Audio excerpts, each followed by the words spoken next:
জয়গুরু দাদা ও মায়েরা, আজকে আপনাদের কাছে শ্রী ঠাকুরের একটি বিশেষ ভিডিও নিয়ে আসলাম। এই ভিডিওতে আজকে আপনাদের বলবো শ্রী ঠাকুর আমেরিকার এক ভক্তকে একবার কি ইঙ্গিত দিয়েছিলেন তা আজকে আপনাদের মধ্যে তুলে ধরব। তাই আপনারা ভিডিওটি শেষ পর্যন্ত দেখার অনুরোধ রইল। বিংশ শতকের 60-এর দশকে পৃথিবী পারমাণবিক বোমার ভয়ে কম্পমান হয়ে উঠেছিল।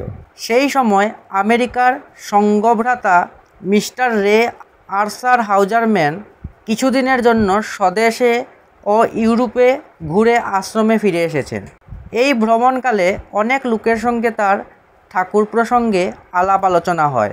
অনেকে তার মাধ্যমে পরম দয়াল শ্রী ঠাকুর অনুকূলচন্দ্রের সৎনামে দীক্ষাও গ্রহণ করেন।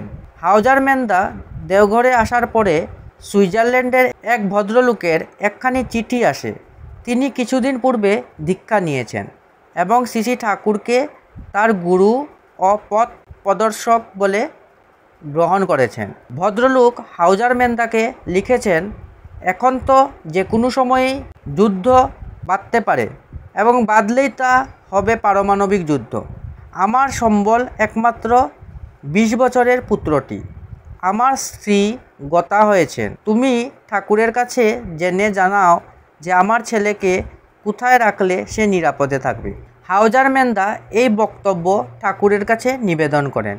উত্তরে শ্রী ঠাকুর দিলেন এক রহস্যময় ইঙ্গিত। নিজের কুলের দিকে তাকিয়ে বললেন, আমি তো মনে করি এইখানে।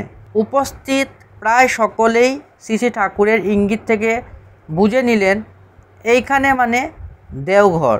দেওঘরেই সবথেকে নিরাপদ স্থান, কারণ ঠাকুর এইখানে আছেন। হাউজারম্যানদার কাছে জানতে চাইলাম যে তিনি এইখানে বলতে দেওঘরেই বুঝিয়েছেন কিনা। হাউজারম্যানদার চোখে ধরা পড়েছিল ঠাকুরের ওই রহস্যময় তাকানোটা। তিনি বললেন, তা কেন? ঠাকুর তো তার নিজের চরণ দেখিয়ে এইখানে বললেন। তার মানে যে যেখানেই থাকুক তার চরণ ধরে থাকলেই সে নিরাপদে থাকবে। আর দেওঘরে থেকেও কেউ যদি ওই চরণ অনুসরণ করে না চলে থাকে তবে সে নিরাপদে নাও থাকতে পারে। তাছাড়া বিপন্ন মানুষ সবাই তো আর দেওঘরে এসে থাকতে পারবে না। দেখলাম বিদেশি হলেও হাউজারম্যানদা কি চমৎকারভাবে ব্যাপারটির স্বতাৎপর্য বোধগম্য করতে পেরেছেন।